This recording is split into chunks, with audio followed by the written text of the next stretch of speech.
Alphest SUV compactnya Wuling yang jadi saingannya Hyundai Creta dan Honda HR-V, tapi harganya itu di bawah 300 juta yang paling mahal. Nah, buat detailnya, simak di 10 halaman Hyundai dari Wuling Alphest.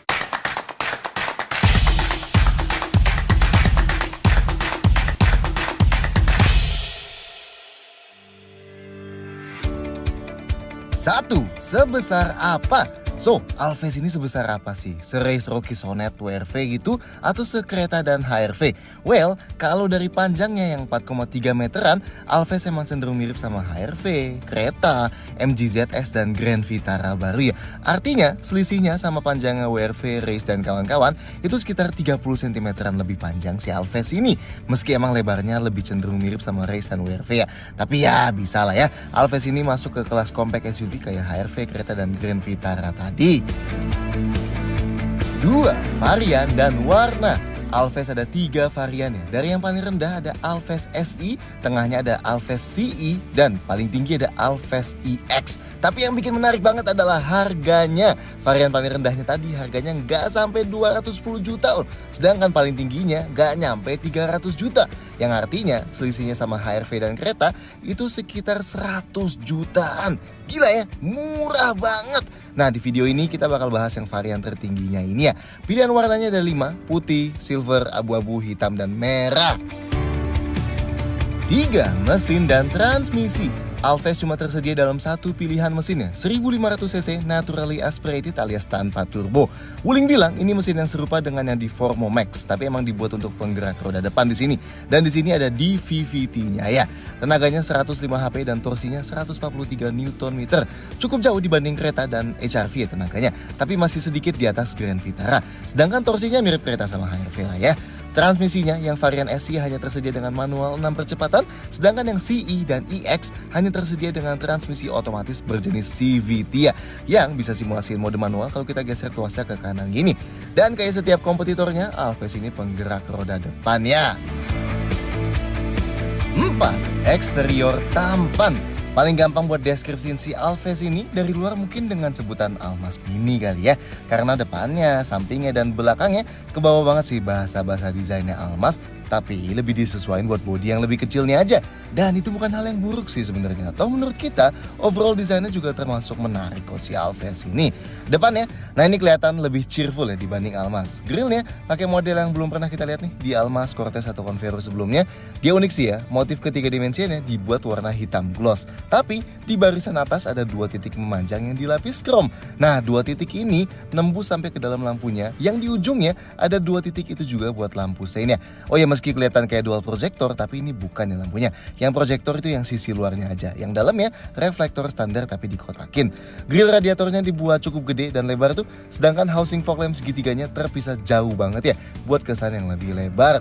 Detail lampu depannya dia rela LED, lampu besarnya LED proyektor, lampu jauhnya LED di sebelahnya, lampu seinnya LED, dan fog lampnya halogen.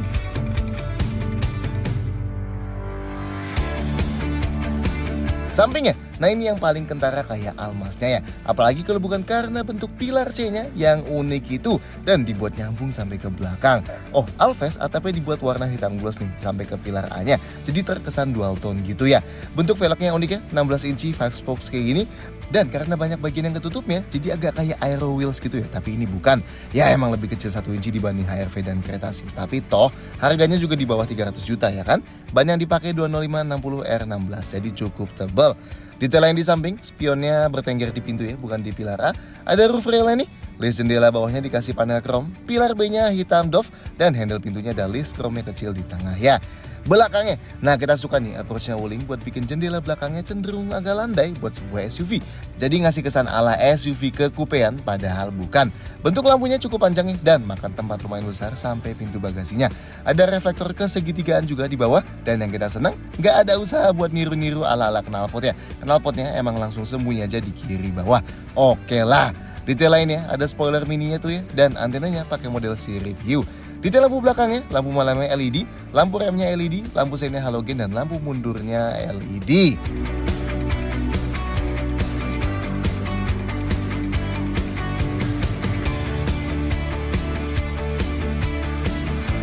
5. Interior simple. Nah, interiornya Alphest kita suka nih ya. Desainnya simple ya, dengan garis horizontal 2 layer gitu dashboardnya, tapi serba kelihatan mengotak dengan lekukan yang jelas. Jadinya berasa modern banget. Head unitnya yang model floating gini juga ngasih kesan modern nih. Dan bentuk setirnya sih keren nih. Bawahnya flat, terus panel tombol-tombolnya mengotak banget. Dan lapisan kulitnya kombinasi perforated dan yang biasa. Joknya bentuknya nggak ada yang menonjol banget sih. Tapi varian paling atas sudah dilapis kulit sintetis ya, yang campuran model perforated dan biasa juga. Dan ada kombinasi bahan ala suede gitu nih di paling atas dan di paling bawahnya.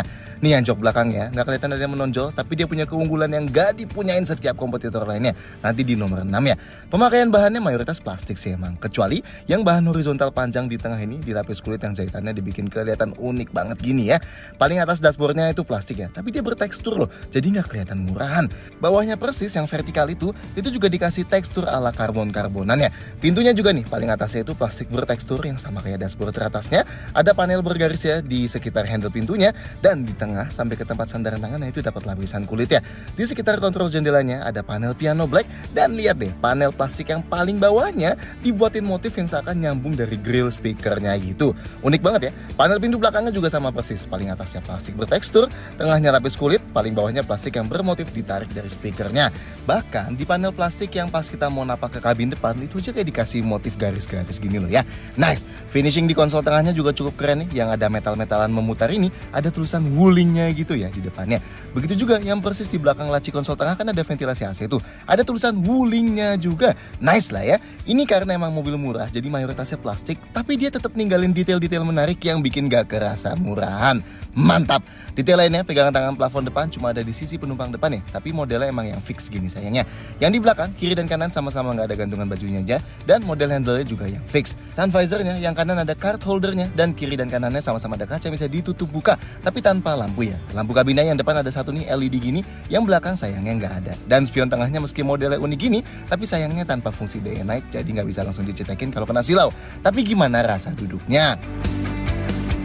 6. Konfigurasi jok. Oke, buat masuk ke depan, pintunya termasuk cukup berat nih. Oke lah ya, nggak mengecewakan. Bukannya juga cukup lebar ya. Dan buat napak ke dalam ya, cukup tinggi kayak compact SUV lainnya gitu.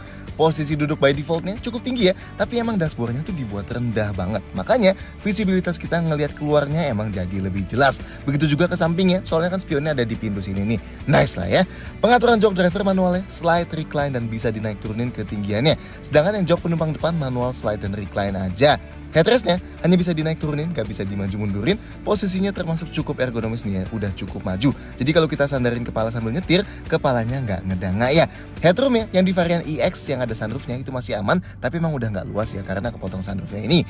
Buat sandaran tangan di tengahnya dilapis kulit gini jadi cukup empuk, tapi dia gak bisa digeser maju mundur ya. Jadi kita gak bisa sandarin tangan sambil pegang setir.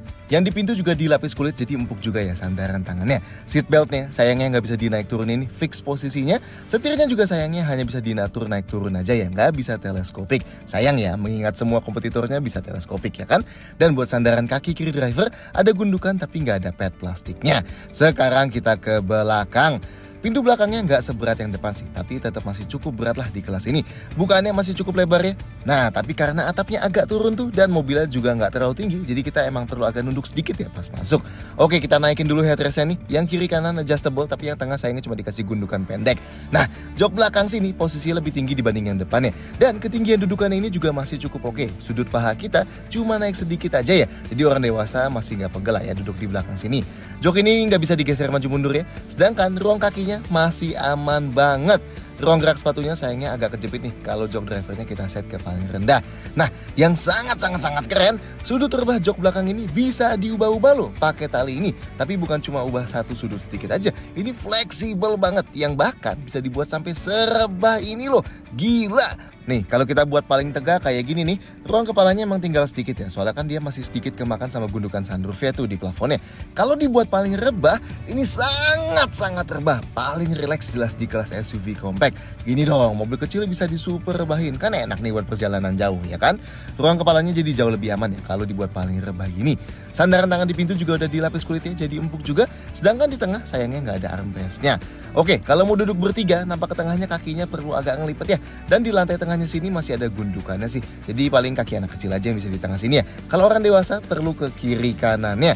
Dudukan tangannya sini lebih tinggi dibanding kiri kanannya dan lebih keras juga.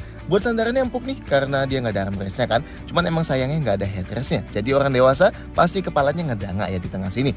Tapi seatbeltnya 3 titik nih di tengah sini. 7. Fitur berlimpah. Oke, meskipun fiturnya jelas nggak bakal sebanyak Almas RS atau Cortez, tapi ingat lah ya, ini di bawah 300 juta harganya. Dan buat ukuran di bawah 300 juta sih, fiturnya Alphest juga termasuk luar biasa banyak. Kita bahas yang varian paling tinggi aja ya. Kayak Almas RS, Cortez baru, dan REV, Alphest juga dapat fitur internet connected ya, yang bikin Alphest ini bisa kita kontrol pakai HP kita selama ada internetnya. Ini disebutnya IOV atau Internet of Vehicle, dan ini pakai aplikasi My Wuling Plus di HP Android ya. Kita bisa cek status mobil dan lokasinya, bisa cek sisa jarak berkendara, bisa buka kunci dan kunci mobilnya, bisa buka bagasinya, bisa buka tutup jendela, dan bisa nyalain mesin plus AC-nya. Jadi pas kita masuk kabin udah adem dan tinggal langsung cus. Ada geofencing juga buat ngasih notifikasi kalau mobilnya jalan di luar batas yang udah kita tentuin, dan banyak banget lainnya fungsinya. Ada Bluetooth key juga, jadi kita bisa ninggalin kuncinya di rumah dan cukup bawa HP. Nanti pas sudah dekat mobil tinggal kocok HP-nya dan muncul layar ini. Terus tinggal kita klik unlock dan kunci mobilnya kebuka deh. Bisa masuk mobil dan bisa nyalain mesinnya juga tanpa bawa kunci sama sekali. Cukup HP kita aja ya. Dan ini bisa kita share loh Bluetooth key-nya ke orang lain. Mantap. Tentunya ada voice command pakai bahasa Indonesia juga yang Wuling sebut Win. Tinggal sebut aja halo Wuling dan nanti jadi bisa pakai beberapa perintah. Sayangnya emang kemarin belum bisa dipraktekin, tapi kalian udah pasti sering lihat lah ya di internet. Halo Wuling. Halo. Nyalakan wiper. Oke, menghidupkan wiper. Halo Wuling. Halo. Buka jendela pengemudi. Oke, membuka jendela pengemudi. Inputnya di depan ada 2 USB port fast charging ya katanya. Nah yang sebelahnya ada gambar HP ini bukan buat wireless charger. Dia emang cuma buat naruh HP aja kok. Di balik konsol tengah sini ada 1 power outlet dan di belakang ada 1 USB port lagi. Dan di balik spion tengahnya sini ada 1 USB port lagi yang biasa dipakai buat colokin dashcam nih. Nice. Ada sunroofnya, ya sunroof kecil sih, bukan panoramic sunroof kayak di kereta atau Grand Vitara gitu. Tapi sekali lagi ingat harganya ya kan. Yang keren lagi, semua jendelanya auto up down loh. Yes, alias sekali sentuh buat full turun dan sekali sentuh buat full naik. Rem parkirnya elektrik ya, tinggal tarik aja buat aktifin dan dorong sambil injek pedal rem buat non-aktifin. Ada brake hold atau di Wuling disebutnya auto vehicle holding buat nahan remnya pas kita udah berhenti biar kita nggak perlu nahan pedal remnya terus-terusan ya. Ini kuncinya baru nih ya di Wuling. Tentunya ada passive keyless entry-nya, jadi ini remote tinggal kita kantongin aja. Buat buka kuncinya cukup deketin mobilnya dan klik tombol di handle pintunya ini dan kuncinya kebuka. Spionnya juga bakal ikut kebuka ya. Dan buat kunci lagi tinggal klik lagi aja kuncinya dan dia spionnya juga bakal ikut ngelipet. Spion lipat otomatis ini bisa kita mati nyalain dari head unitnya ya. Remote-nya juga bisa dipakai buat naik turunin jendela ya. Tahan unlock buat buka semua jendelanya dan sunroofnya juga. Dan tahan lock buat tutup lagi semua jendelanya. Tentunya ada tombol start stop mesin, bentuknya unik ya, mengotak kayak gini. Setirnya yang sebelah kiri ada buat adaptive cruise dan ICA dan TJA-nya. Voice command dan tombol favorit juga. Yang sebelah kanan buat kontrol volume, atur MID dan next track. Lampunya masih manual nih ya, tapi dia ada pengaturan ketinggian sorotannya nih. Dan wipernya intermittent variable plus ada wiper belakang juga. Ini buat lipat spion elektriknya ya. AC-nya, displaynya ada di head unit tapi ada tombol fisikal di bawah buat naik turunin kipas yang kiri dan temperatur yang kanan. AC-nya manual ya sayangnya, nggak ada otomatisnya. Tapi ada AC Max buat langsung bikin ke paling dingin.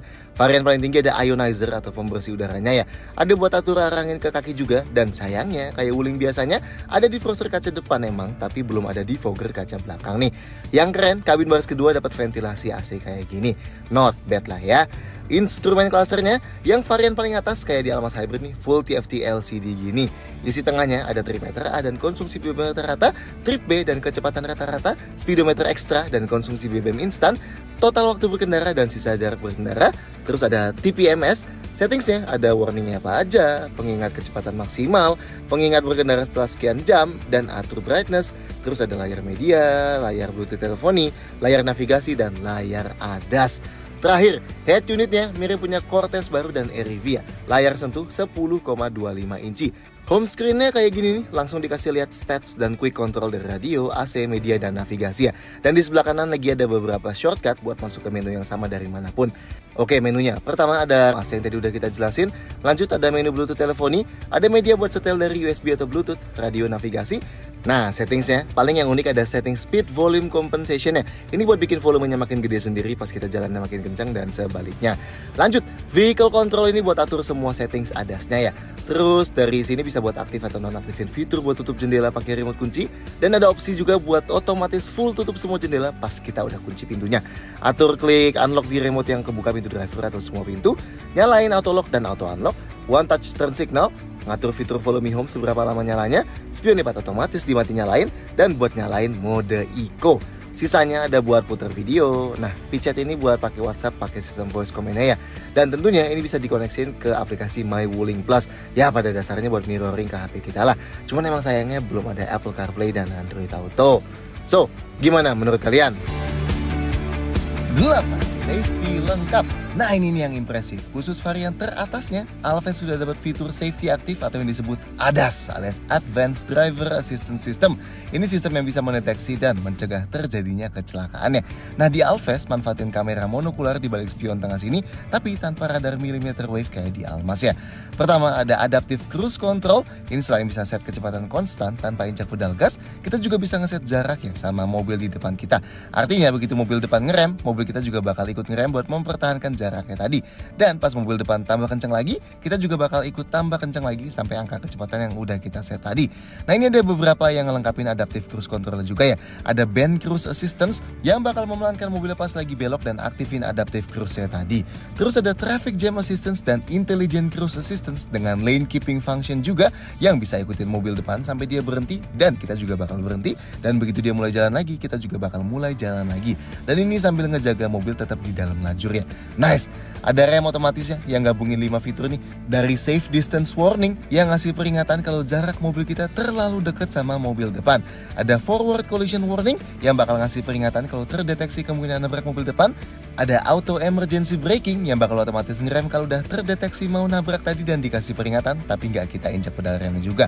Ada Intelligent Hydraulic Braking Assistance yang kalau terdeteksi mau nabrak dan kita udah injak pedal remnya tapi injaknya kurang, dia bakal nambahin gaya remnya sesuai yang dibutuhin. Dan ada Collision Mitigation System yang kalaupun sampai terjadi tabrakan, mobilnya bakal maksimalin gaya rem biar ngurangin keparahan tabrakannya. Lanjut ya, ada Lane Departure Warning yang bakal ngasih peringatan pas mobilnya keluar lajur tanpa kita kasih lampu sein. Nice ya. Lanjut, safety standarnya. Sayangnya airbagnya sampai varian paling atas pun cuma ada 2 aja nih di depan. Rem depannya cakram ventilasi dan rem belakangnya khusus yang varian paling tinggi dapat cakram juga ya. Sistem rem ABS dan EBD lengkap. Nah, traction control dan stability control sayangnya juga cuma ada buat varian paling tinggi. Dan varian paling tinggi juga dapat hill start assist atau di Wuling disebutnya hill hold control ya. Yang ditanjakan bisa nahan remnya beberapa detik pas kaki kita pindah dari pedal rem ke pedal gas biar mobilnya nggak pakai merosot dulu. Sensor parkirnya di belakang ada titik terintegrasi nih. Dan ini ada indikatornya di head unit ya. Dan ada kamera mundurnya yang garisnya bisa ikut belok kalau kita belokin setirnya. Nice! Khusus varian paling atas ada TPMS alias Tire Pressure Monitoring System yang bisa ngasih lihat tekanan setiap bannya ya. Kalau varian bawahnya cuma dikasih tahu kalau ada ban yang kempes aja. Dan tentunya ada dudukan ISOFIX buat di jok baris kedua ya. 9. Bagasi dan storage. Bagasinya Alphest tentu manual ya. Pintunya bisa dibuka dengan tahan tombol di remote sini nih. Jadi nanti tinggal diangkat aja. Dan ini juga nyambung sama sistem passive keyless entry-nya ya. Jadi kalau mobilnya kita kunci, remote-nya tinggal dikantongin, deketin pintu bagasi dan klik satu-satunya tombol di bawah sini dan pintunya kebuka. Oke, ini nih bagasinya Alphest. Cukup besar lah ya. Bibirnya full mengotak nih, jadi nggak masalah buat masukin barang lebar. Jarak bibirnya dari tanah termasuk cukup tinggi nih ya di kelasnya. Jadi kalau angkat barang berat pasti agak PR. Nah, bibirnya full rata nih sama lantainya. Jadi kalau mau keluarin barang dari dalam tinggal langsung tarik aja. Detailnya sayangnya nggak ada parcel shelf alias cover penutup bagasi ya. Jadi barang kita bisa diintip dari luar. Di sebelah kanan sini ada lampu LED dan ada ruang yang lebih lebar gini. Yang sebelah kirinya sama ya, ada ruang yang lebih lebar juga dan ada gantungan belanjaan kayak gini. Di bawah lantainya ada ban serep full size tapi model kalengnya. Dan toolkit plus dongkrak juga ada di sini. Nah, karena jok belakangnya sudut terbahnya bisa diatur tadi, jadi kita bisa set nih ya. Kalau dibuat paling tegak, tentu ruang bagasi jadi lebih luas, tapi penumpangnya duduknya lebih nggak enak. Kalau dibuat paling rebah, bagasi jadi jauh lebih sempit ya ruangnya, tapi penumpangnya duduknya lebih nyaman. Nah, kalau mau luasin kapasitas bagasi, jok belakang bisa dilipat pakai konfigurasi 60:40. Nah, lipatnya bukan pakai langsung dilipat gini nih, karena kalau kayak gini, lihat tuh ya, joknya kan jadi nanjak banget ya. Nah, ternyata ini harus kita angkat dulu dudukan jok bawahnya nih. Nah, kayak gini ya, dan baru deh kita lipat atasnya. Jadi lantainya bisa jadi super rata. Ini kalau kita lipat yang kanan doang, jadi bisa masukin barang yang lebih panjang sambil tetap duduk berdua di belakang ya. Sama ya, lipat yang sebelah kiri juga gitu. Angkat dulu bawahnya, baru deh turunin atasnya. Nah, bagasinya jadi lebih luas dan lantainya ini full rata ya. Jadi kalau mau geser barang tinggal dorong aja. Dan enak nih ya, jadi bisa masukin barang yang besar dan panjang kayak kasur kecil gitu misalnya. Nice. Buat tutup lagi, handle-nya ada di sebelah kanan sini ya. Dan ini sisa storage di dalam kabin.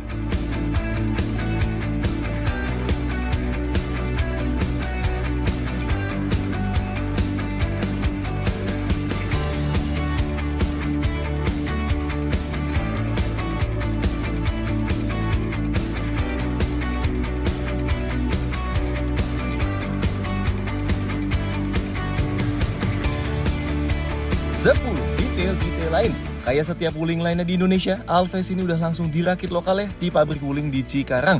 Nice. Bensinnya kalau buka kap bensin sini ada keterangan ditutupnya tuh ya. Minimum oktan RON 92.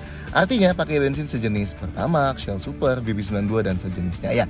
Garansinya, garansi umum dan transmisi CVT-nya berlaku 3 tahun atau 100.000 km. Dan ada garansi komponen penting mesin dan transmisi manualnya selama 5 tahun atau 100.000 km. Sedangkan buat servisnya gratis biaya jasa selama 4 tahun atau 50.000 km ya. So, gimana kalian soal wuling Alves ini? Silahkan sampai teman-teman di bawah. Klik like dan jangan lupa subscribe channel ini. See you next time.